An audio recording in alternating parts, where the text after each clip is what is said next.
আপনি শিয়াদের এত বিরোধী কেন? শিয়ারা কি অন্যায় করেছে?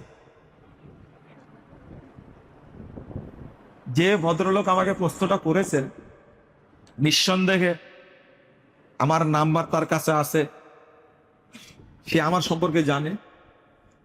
তার দৃষ্টিতে শিয়ারা কোনো অন্যায় করেনি, তাই না? হ্যাঁ, বলেন নাউজুবিল্লাহ। না আপনারাও তাদের মতো? হ্যাঁ, পক্ষে। হ্যাঁ, আপনি পছন্দ করেন নাই? ও তাই, না না না, বলবো। শোনেন, দুর্ভাগ্য, আমি খুব এখন আপনাদের তোপের মুখে আছে শিয়াদের সম্পর্কে বলার কারণে। আমি শিয়াদের বিরোধী, বিশেষ করে রাফেজি শিয়াজান যে শিয়া আছে ইরানে, আর মুসাইরি শিয়া যে শিয়া আছে সিরিয়াতে, এবং জাইদি শিয়া যারা আছে ইয়ামানে এবং লেবাননে যারা, তারাও কিন্তু জাইদি শিয়া। এরা যে অপরাধ করেছে, এই অপরাধটা আপনারা জানেন না বলে আমি প্রকাশ করি, আর আপনারা আমাকে গালি দেন এবং ফ্রেশ ভাষায় গালি দেন, নির্ভেজাল গালি যেগুলো। তবে আপনারা আগে জানবেন দয়া করে, শুধু আপনাদের বলছি না, আমার কথা আরো যারা শুনছেন, সেটা হলো এই বর্তমান আমেরিকা ইরান যুদ্ধ রাখার কারণে, ইসরায়েল যুদ্ধ রাখার কারণে প্রসঙ্গটা বেশি আসছে। এদের আকীদা যেটা, আবু বকর, ওমর, ওসমান সহ মাত্র 5 জন সাহাবী বাদ দিয়ে আবু বকর, ওমর, ওসমান রাদিয়াল্লাহু আনহুম সমস্ত সাহাবীকে তারা কাফের বলে গালি দেয়, তাবেঈদেরকে গালি দেয়, তাবেঈকে গালি দেয়। ইমামগণ যেগুলো আছেন, ইমাম আবু হানিফা, ইমাম শাফি, ইমাম মালিক, ইমাম আহমদ বিন হাম্বল রাহিমাহুল্লাহ, এদের সবাইকে কাফের বলে গালি দেয়। তো আপনারা তো জানেন না এটা। আরেকটা বিষয় হলো, ওদের বই হাতে নিয়ে আমি বক্তব্য দিছি। তার মধ্যে একটা বই হাক্কুল ইয়াকিন, শিয়াদের একটা বই। এই বইয়ে 511 পৃষ্ঠায় উল্লেখ করতে গিয়ে বলছে, মা আয়েশা রাদিয়াল্লাহু আনহাকে এই শিয়ারা বেশ্যা মহিলা বলে। এই ইরানের যে খোমেনি, এই মুসাবি খোমেনি, এই খবিস তার নিজের কেতাবের মধ্যে লিখছে, নিজের বইয়ের মধ্যে লিখছে, কিতাবুত তাহারাত 4 নম্বর খণ্ডের 357 পৃষ্ঠা সম্ভবত হবে। এই ইবলিস লেখছে, যেটা আপনি সহ্য করতে পারবেন না, আপনি পড়েন আগে। বলছে, আয়েশা ওয়া তালহা ওয়া জুবাইর ওয়া মুয়াবিয়া ওয়া আশবাহুহুম কানু আখবাসা মিনাল কিলাব ওয়াল খানাজির। আয়েশা, তলহা, জুবাইর, মুয়াবিয়া এবং তাদের মতো আরো যারা আছে সাহাবী, তারা কুকুর শুয়োরের চেয়েও জঘন্য। এই খবিস মল্লে ইন্নালিল্লাহ পড়া যাবে? মা আয়েশাকে যদি বেশ্যা মহিলা বলে কেউ, কোন মুসলিম তাকে সাপোর্ট করতে পারে? জামাত ইসলামের বোকাগুলো গেছে জানাজা পড়তে। একটা রাষ্ট্রীয় ব্যাপার থাকবে, ওটা আলাদা। যখন বাচ্চা আব্দুল্লাহ মারা গেলেন, তখন কিন্তু বারাক ওবামা শোক জানানোর জন্য রিয়াদ আসছিল, এটা জানেন আপনারা? রাষ্ট্রীয় ব্যাপার। কিন্তু জামাত ইসলামের নেতাদেরকে এই ইরানে এই খবিশের জানাজায় যাওয়াটাকে খুব জরুরি ছিল? রাষ্ট্রের পক্ষ থেকে একজন হিন্দুকে পাঠালেও হতো। অনেক হিন্দু গেছে না, শিখ গেছে না, বুঝেন না মনে, তাই না? জানাজা করতে আমন্ত্রণ পাইছে মোদি, বিশ্বের দ্বিতীয় সন্ত্রাসী একটা, খবিশ একটা কসাই। মোদি মনে হয় মুসলিম নাকি? শিখরা কি মুসলিম? এই খবিশের জানাজা এরাও গেছে, মোদি যায়নি, লোক পাঠাইছো। বাংলাদেশ থেকে একজনকে পাঠালেই হতো, তাই না? কিন্তু স্পিকার মনে হয় ভালো ধারণা রাখে, তিনি গেছেন, আমি এটারও বিরোধিতা করেছি, তাকে পাঠাতে হতো কেন? দুর্ভাগ্য যে আমরা তাদের সম্পর্কে জানতাম। বিশেষ করে জামাত ইসলামকে আমি দাবি করেছি নির্দিষ্ট নেতার কাছে, শিয়াদের ব্যাপারে আপনাদের ধারণা পরিষ্কার করা লাগবে, পরিষ্কার করতে হবে যে আমরা ইরানের পক্ষে না বিপক্ষে। এখন আর সেই সুযোগটা নাই, স্পষ্ট বলতে হবে যে আমরা ইরানপন্থী না। না হলে বর্তমান প্রজন্ম জামাত ইসলামকে ক্ষমা করবে না, কোনোদিনই করবে না। কারণ যারা এইভাবে সাহাবীদের উপরে বিষোদ্গার করে তাদের কখনো ক্ষমা হতে পারে না। 2 নম্বর, এখন আপনাদের একটা প্রশ্ন যে আপনি যেটা বলছেন না, 3টাই মরুক, 3টাই ধ্বংস হোক, আমরা কিন্তু এটা চাই, আমরা এটা চাই। কিন্তু প্রশ্ন কিছু আপনার কাছেও আছে। ইরানে হামলা করলো, মরেছে সর্বোচ্চ 3000, কয় হাজার? এতদিনে 3000-এর মতো মরেছে, হিসাব আসছে। কিন্তু ইরানে হামলার কারণে আফসোস করছেন, কিন্তু এই ইরান যখন সিরিয়াতে মেরেছে 40 লক্ষ মানুষ,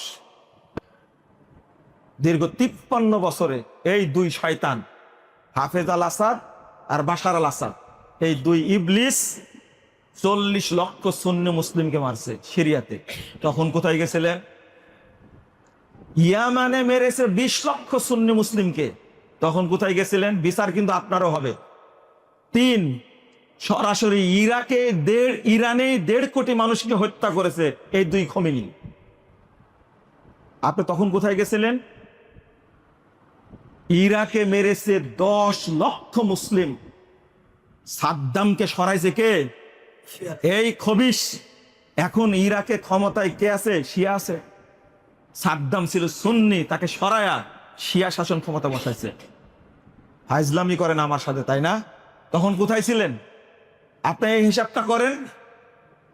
পুতিন মেরেছে সোভিয়েত ইউনিয়নের সময় আফগানিস্তানে 25 লক্ষ মুসলিমকে মেরেছে পুতিন।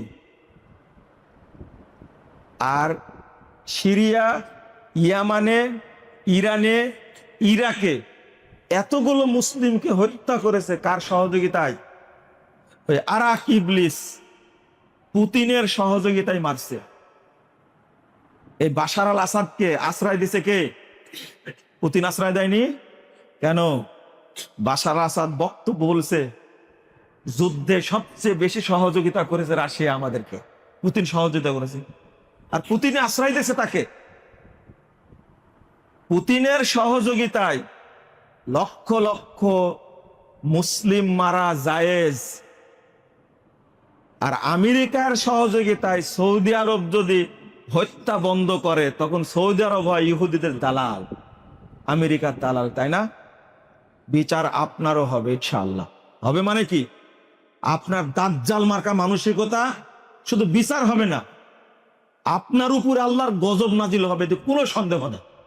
আপনাকে সাপোর্ট দেন কেন? উত্তর কি দিবেন আপনি? আপনি ইতিহাস জানেন না? আপনি একটা খবিশ, ওই খমিনের মতো আপনি একটা খবিশ। যারা সাহাবীদেরকে কাফের বলে, যারা মা আয়েশাকে জেনাকারিনী মহিলা বলে, বেশ্যা মহিলা বলে, আপনি তাদেরকে সাপোর্ট করেন। যারা কালেমা পড়ে, যেটা বলে কি আশহাদু আল্লা ইলাহা ইল্লাল্লাহ ওয়া আশহাদু আন্না আবু বকর ওয়া উমর ওয়া উসমান ওয়া হাফসা ওয়া আয়েশা ফিন্নার। এই কালেমা না পড়লে মুসলমানই হওয়া যায় না যাদের কাছে। আমি আরো সাক্ষী দিচ্ছি, আবু বকর, ওমর, উসমান, আয়েশা, হাফসা তারা জাহান্নামে আছে। এই খমিনি বলছে আস্তাগফিরুল্লাহ, যে এই রাফেজি শিয়ারা বলছে আবু হানিফা জাহান্নামের তলদেশে আছে। এগুলো সহ্য করতে পারবেন আপনি? আপনি আগে জানেন, তারপর আপনি গালিগালাজ করেন। আর যুদ্ধটা কেন লাগছে এটা জানেন না আপনি? এই যে গতকাল প্রকাশ করে দিছে, চুক্তিটা হচ্ছে না কেন? আমেরিকা চাচ্ছে চুক্তি হোক, আর এই শয়তান ইসরায়েল চাচ্ছে চুক্তি না হোক। কেন? ইসরায়েল চাচ্ছে আহমদিনেজাদকে ক্ষমতায় বসাবে, তার কথা শুনে। আর আপনারা এটা কি জানেন যে রাফেজিরা হলো ইহুদিদের ভাই? আমি বলবো কেন? বিখ্যাত তাবেঈ সাহাবী রাদিয়াল্লাহু আনহু তিনি বলছেন যে ইখওয়ানুল ইয়াহুদ, রাফেজিরা হলো ইহুদিদের ভাই। ইমাম ইবনে তাইমিয়া রাহিমাহুল্লাহ বলছেন যে রাফেজিরা হলো ইহুদিদের ভাই। ভাইয়ে ভাইয়ে ক্ষমতা নিয়ে দ্বন্দ্ব লাগছে, ওখানে ইসলাম ঢোকালেন কেন? এরা যারা ইরানপন্থী বাংলাদেশি, এরা সব বট বাহিনী, এদের মাথায় গাধার মস্তিষ্ক আছে। অতএব বুঝে বলবেন। যদি ইতিহাস বলতে চাই তাহলে 1 মিনিটে বলবো। মক্কায় গিয়ে 317 হিজরিতে 600 বাহিনী নিয়ে ঢুকছিল বাহরাইনের ইরানি শয়তান, জাইদি শিয়া। ওর নাম হলো আবু তাহের বিন সুলাইম আল জান্নাবি। এই শুয়োরটা ঢুকে 317 হিজরিতে মাকামে ইব্রাহিমে দাঁড়িয়ে হাজরে আসওয়াদের উপরে উলঙ্গ হয়ে পেশাব করেছে। হাজরে আসওয়াদ ভেঙ্গে বের করে নিয়ে আসে। 22 বছর চুরি করে রেখেছিল। 3 বছর হজ বন্ধ ছিল, কাবা ঘরের দরজা ভেঙ্গে দিয়েছিল। ওর জেদ ছিল মক্কায় মানুষ হজ করতে আসবে কেন? 9 জিলহজ, 7 জিলহজ থেকে নিয়ে 9 জিলহজ পর্যন্ত 317 হিজরিতে 40,000 হাজিকে একদিনে হত্যা করেছে তারা। 3 বছর হজ বন্ধ ছিল। আপনি ইতিহাস জানেন না কেন? খুঁজে নেন কারা এটা করেছে। অত ইতিহাস বলার সময় নাই। 1258 খ্রিস্টাব্দে বাগদাদের সুন্নি খেলাফত ধ্বংস করলো কে? হালাকু খাকে ডেকে নিয়ে এসে শিয়া মন্ত্রী ইবনুল আলকামি, এই জানোয়ারটা একদিনে 18 লক্ষ মুসলিমকে হত্যা করেছে। ও 30 দিন ছিল বাগদাদে, 30 দিনে হত্যা করেছে 40 লক্ষ মুসলিমকে। আজলামি ইতিহাস জানেন না আপনারা। আমাকে গালি দিয়ে লাভ নাই। শ্বাস বন্ধ হওয়ার আগ পর্যন্ত শিয়াদের বিরুদ্ধে বলতেই থাকবেন ইনশাআল্লাহ। ক্ষমা নাই। কাল কিয়ামতের মাঠে আপনার সাথে আমার দেখা হবে। আমি দোয়া করি আল্লাহর কাছে, ইহদিনাস সিরাতাল মুস্তাকিম সিরাতাল্লাযিনা আন'আমতা আলাইহিম। আমার সাথে আবু বকর, ওমর, উসমান, আলী সাহাবীদের দেখা হবে ইনশাআল্লাহ। তাদের সাথে আমরা জান্নাতে থাকবো ইনশাআল্লাহ। মা আয়েশাকে আপনি জবাব দিন, আবু বকরকে আপনি জবাব দিন। আপনি যাকে ভালোবাসছেন আমাকে হুমকি দিচ্ছেন, আমাকে গুম করবেন, আমাকে গ্রেফতার করবেন। জেল খেটে অভ্যাস আছে, মামলা খেয়ে অভ্যাস। এখনো 5টা মামলা হাজিরা দিই। ইসলামে পেয়েছেন আমাকে। মামলার ভয় দেখান আপনি, মৃত্যুর ভয় দেখান। আমি কোনো পরোয়াই করি না আলহামদুলিল্লাহ। যতদিন আল্লাহ বাঁচা রাখবেন ততদিন বলবো, যেদিন সময় শেষ হয়ে যাবে আল্লাহ উঠাই নেবেন। আপনার ভয় করবো? গতকালকে হুমকি দিচ্ছে আমাকে, জানেন, শিয়াদের বিরুদ্ধে বলার কারণে। চুক্তিটা হচ্ছে না কেন? কালকে প্রকাশ করে দিয়েছে। চুক্তি চাচ্ছে আমেরিকা, আর ইসরায়েল চাচ্ছে না। টাকা দিচ্ছে কাদেরকে? ইসরায়েল টাকা দিচ্ছে ইরানকে, তোরা চুক্তি করিস না। আমেরিকা ফাঁস করে ভাইস প্রেসিডেন্ট। এটা আমার দোষ? এখন আপনি ফয়সালা করেন। আমরা পড়াশোনা করি, মূর্খের মতো তর্ক করতে আসবেন না। বট বাহিনী হওয়া ঠিক না। ভালো হন, পড়াশোনা শিখেন। আল্লাহ যেন বোঝার তৌফিক দান করেন। আমিন।